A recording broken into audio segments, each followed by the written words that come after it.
বিসমিল্লাহির রহমানির রহিম। প্রিয় বন্ধুগণ, আপনারা নার্ভের অনেক অসুখ বিসুখের কথা শুনতে পাবেন, কিন্তু যদি ডাক্তারকে প্রশ্ন করেন যে নার্ভ কি, ডাক্তার হয়তো রাগ করে বলবে এসব আপনি বুঝবেন না। সুতরাং আমরা আজকে নার্ভ সম্পর্কে কিছু জেনে নেই। তো নার্ভ হলো আমাদের শরীরে অসংখ্য ছড়িয়ে ছিটিয়ে থাকা সুতার মতো পিচ্ছিল যে টিস্যু আছে সেটাকে নার্ভ বলে। এই নার্ভ একটু দেখি, এই যে দেখা যাচ্ছে ছবিতে এই যে দেখা যাচ্ছে এই যে সুতার মতো অসংখ্য টিস্যু কেন আছে। এই যে এইদিকে দেখা যাচ্ছে সুতার মতো, এইভাবে আরো ছবি আছে।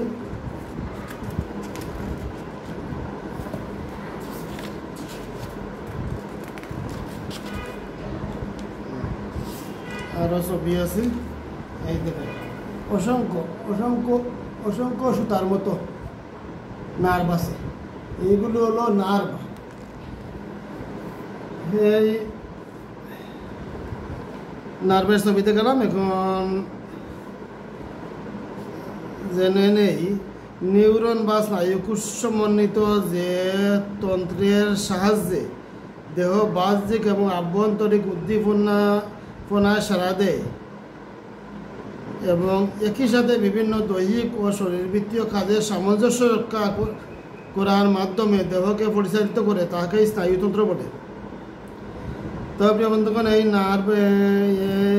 নার্ভ সমূহের সমষ্টিকে বলা হয় স্নায়ুতন্ত্র বা নার্ভাস সিস্টেম।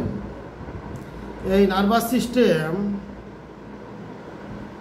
সিস্টেমের কাজ হলো উদ্দীপনা শক্তিকে জাগ্রত করা। মনে করেন কোথাও একটি সুচ ফুটিলে আপনি কীভাবে বুঝতে পারবেন এখানে সুচ ফুটছে, কষ্ট হচ্ছে। এইটি হলো স্নায়ুর মাধ্যমে, এই স্নায়ুতন্ত্রের মাধ্যমে এই উদ্দীপনা শক্তি জাগ্রত হয়। তখনই বোঝা যায় যে সুচ ফুটছে, কষ্ট হচ্ছে। এই হলো নার্ভের ফাংশন। স্নায়ুতন্ত্রের গাঠনিক উপাদানের ভিত্তি হলো এর কোষ। এই কোষকে বলা হয় স্নায়ুকোষ বা নিউরন। স্নায়ুতন্ত্রের গাঠনিক উপকরণের ভিত্তি হলো এর কোষ। এই কোষকে বলা হয় স্নায়ুকোষ বা নিউরন। মানুষের স্নায়ুতন্ত্র প্রধানত দুই ভাগে বিভক্ত, যথা কেন্দ্রীয় স্নায়ুতন্ত্র, সেন্ট্রাল নার্ভাস সিস্টেম। এটি মস্তিষ্ক এবং স্পাইনাল কর্ড বা মেরুমজ্জা নিয়ে গঠিত। প্রান্তীয় স্নায়ুতন্ত্র, পারফেরাল নার্ভাস সিস্টেম। স্নায়ুতন্ত্র প্রধানত দুই ভাগে বিভক্ত,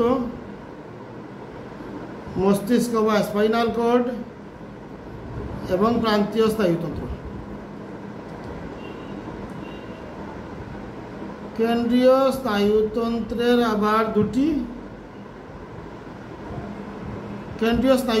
আবার দুটি অংশ, ব্রেন বা মস্তিষ্ক এবং স্পাইনাল কর্ড বা মেরুমজ্জা। ব্রেন বা মস্তিষ্ক সুষুম্না কাণ্ড ও স্পাইনাল কর্ডের অগ্রভাগে অবস্থিত করুটির দ্বারা সুরক্ষিত।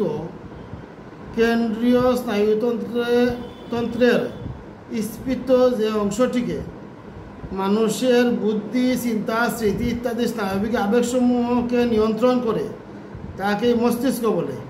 মানুষের মস্তিষ্কের ওজন প্রায় 1.36 কেজি, অর্থাৎ 1 কেজি 36 গ্রাম, এবং এতে প্রায় এতে প্রায় 1000 কোটি স্নায়ুকোষ বা ততোধিক নিউরোগ্লিয়া আছে। মানুষের মস্তিষ্কে প্রায় 1000 কোটি স্নায়ুকোষ এবং ততোধিক নিউরোগ্লিয়া থাকে। ফোরব্রেইন বা অগ্র মস্তিষ্ক, অগ্র মস্তিষ্কটি 3 অংশ নিয়ে গঠিত, যথা সেরিব্রাম বা গুরু মস্তিষ্ক, থেলামাস, হাইপোথ্যালামাস। তো প্রিয় বন্ধুগণ, আমি একটু ছবিতে দেখাই স্নায়ুর এই অংশসমূহ। এই যে স্নায়ু, স্নায়ু, এই স্নায়ু তন্ত্র 2 ভাগে বিভক্ত। একটি হলো প্রান্তীয় স্নায়ুকোষ, কেন্দ্রীয় স্নায়ুকোষ। প্রান্তীয় স্নায়ুকোষ, কেন্দ্রীয় স্নায়ুকোষ। প্রান্তীয় স্নায়ুকোষ আবার 2 ভাগে বিভক্ত, অটোনমিক এবং সোমাটিক।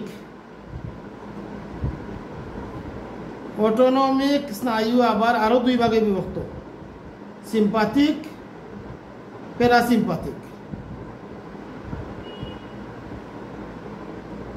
এদিকে আবার কেন্দ্রীয় স্নায়ুতন্ত্র 2 ভাগে বিভক্ত, ব্রেইন এবং স্পাইনাল কর্ড।